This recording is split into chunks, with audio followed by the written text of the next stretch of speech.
Good morning, everybody. My name is Nate Morris, and I'd like to welcome you back to another video.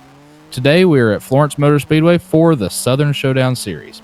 This is a 3-day, 4-race event that kicks off with a 20-lap race on Friday, twin 25s on Saturday, and concludes with a 75-lap race on Sunday. Unfortunately, we weren't able to make the Friday race, as after running 1.5 laps of practice, I had an issue with my throttle pedal going dead, and I would press the pedal and the car just wouldn't go. We were unable to resolve this issue before the race started, and so we just decided that it would be in our best interest to bag it for that day and not risk tearing up a car in a race when we had 3 other races still on tap. So we decided to bring out our backup car for Saturday, and the difference between our 2 cars is one has the newer motor, which has an electronic throttle pedal, and that's the car that's been giving us issues all year long. The other car has a physical throttle cable that goes to the motor, and it has basically a handmade pedal. And there's a big difference between the 2 cars. The car with the electronic pedal has a lot more feel to it, so it's more like a real car pedal, whereas the car with the throttle cable just has this handmade tube piece of metal that hangs down, and when you press it, there's really no resistance, so it's a lot harder to drive the car with a throttle cable because you have to really have a lot of feel for the throttle. So adjusting to that is the big thing I'm working on in practice. But in practice, our main car worked really well, so we decided that for today we were going to practice, qualify, and race that car, and as we feel that's our best chance at being competitive. In qualifying, I was able to run a time that put me 20th out of 38 cars, and 20th just happened to be the cutoff for the cars going to the B main, so I was the last car to make it into the feature. Unfortunately, in qualifying, they take your first lap for the first feature, which is good, we're in there, but your second fastest lap goes to qualify you for the second feature.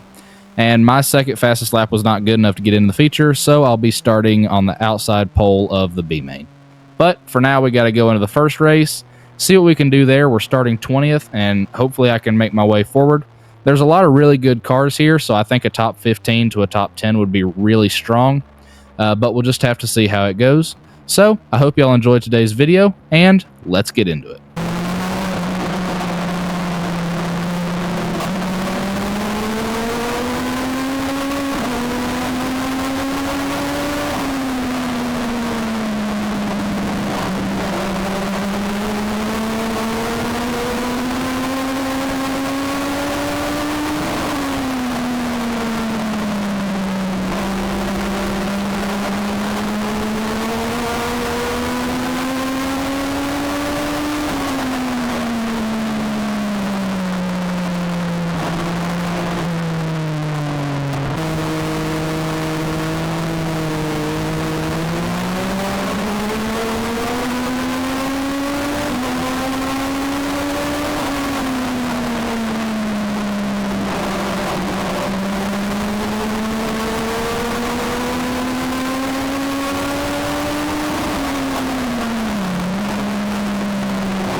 Well, that didn't exactly go the way we had hoped it would. I was running good right off the start, made up a few positions, but got stuck on the outside and overheated the right rear tire, and I fell back a few spots. And then with 3 laps to go, we had the same issues from Friday where the pedal just gave up and I had no power. So I had to pull off the track and didn't get to finish that race. We're going to bring out the backup car for the next race, and we have to work our way through the B main first. So I'm going to have to do a little bit of work to try to get my feel back in that throttle pedal and try to run some good laps. I'm going to have to figure it out pretty quickly as I'm starting on the front row of the B main. And so if I want to transfer, I have to be in the top 5 spots. Hopefully I can get it figured out and we can have a good race. 5 transfer, no guaranteed locked in this one. Macedo, Morris, Keat, Harrison, Johnson, top 5. Pace trucks down and in. Green flags in the air. Wheel spin for the first guy. Macedo almost lost it.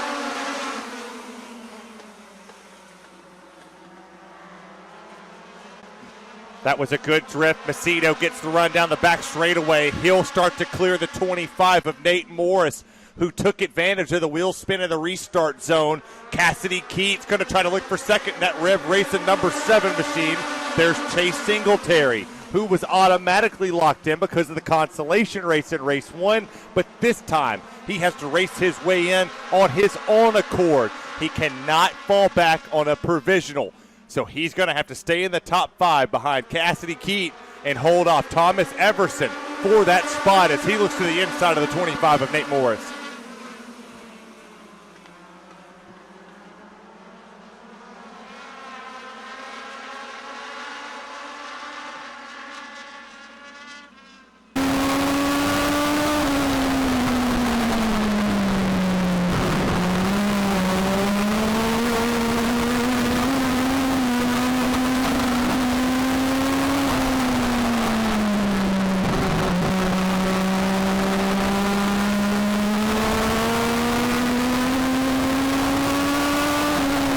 All right, we made it through into the feature, but just barely. I was really sideways a lot that race, especially when I was getting on the throttle, and that was just because I was still trying to get my feel back for the pedal. I got a little bit better with it, but I'm still not great. I'm going to have to do some figuring out on that. We're starting dead last in the feature, so I'm going to take the first handful of laps to try to learn some stuff and figure out the car and figure out how hard I can push it. And then with 10 laps to go, I'm going to try to go up there and pass a few cars and see if I can get us a decent finish. At this point, I just want to finish a race because we haven't done that to this point. So we'll just have to see how this goes.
Well, crap. That didn't go the way we wanted it to either. I was running at the back there, and I was starting to make my way up through the field a little bit. And then on that restart, a car in the middle of the field got turned around, and I got on the brakes to slow down a little bit, and the back end of the car just went around.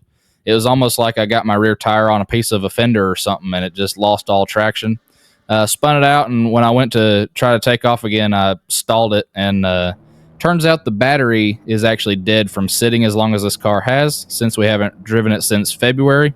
So the battery died, and I wasn't able to crank the car back up. Yeah, that's unfortunate. A double DNF is not how I wanted to finish off today's races, but it is what it is. We've still got one more race tomorrow. We've got 75 laps, so I'm excited to see how that goes. Thank y'all for watching today's video. I hope y'all enjoyed it, and I'll see y'all in the next one.